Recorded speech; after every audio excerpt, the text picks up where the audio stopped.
Rings, not to be confused with the 2005 short film of the same name. This full-length film released in 2017. It starts with a guy on a plane telling a girl about the tape he watched. He goes to the bathroom, her friend comes back, and says she watched it too. They all start yelling at each other.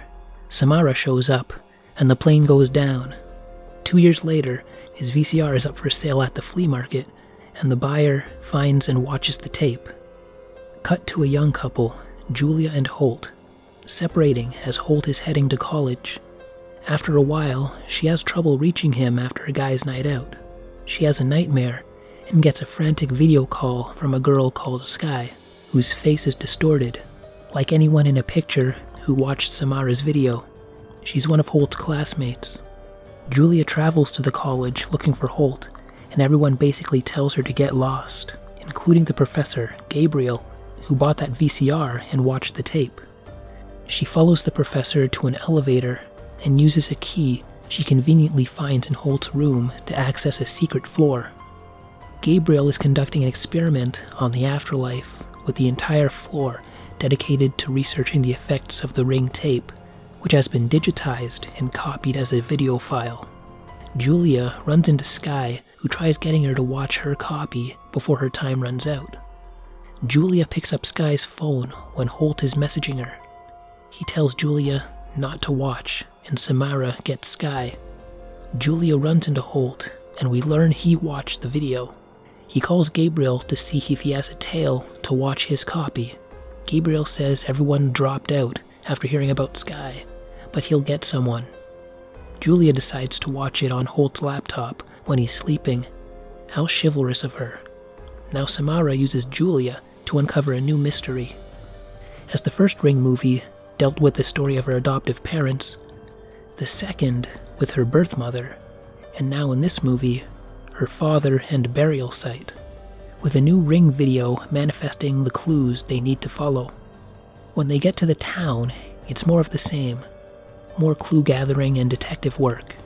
Another clueless set of main characters who don't know Samara can't be put to rest, and spreading like a virus, wreaking havoc wherever she goes. When really, the only thing wreaking havoc are these movies keep getting made. Technically, there's nothing wrong with how this third Ring installment is made. Good filming, good directing. It attempts to be dark and mysterious. Some elements in the story are a bit nonsensical. And though it's much more interesting than the second, it feels too long. It's not a particularly long film, but it feels way longer than it is, and that's not a good sign. By the end, I just didn't care what was happening anymore. Of course, to modernize, Samara's video is now a digital file, with viewers watching it on cell phones and laptops. This transition was essential for the ending, an ending which feels like it should hold more weight, but it somehow feels less significant than the first movie. Overall, I could see the potential with interesting elements like digitizing the VHS tape and Samara making a new Ring video to tell more of her story. I found it only mildly more interesting than the terrible Ring 2. This is the last Ring-related thing I'll be reviewing for a while. I'm all ringed, rang, I'm all wrung out after all these movies. Imagine my surprise to learn there are at least 5 more movies and a 12-episode miniseries left in the Ring series.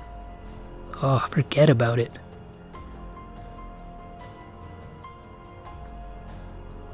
Thanks for watching.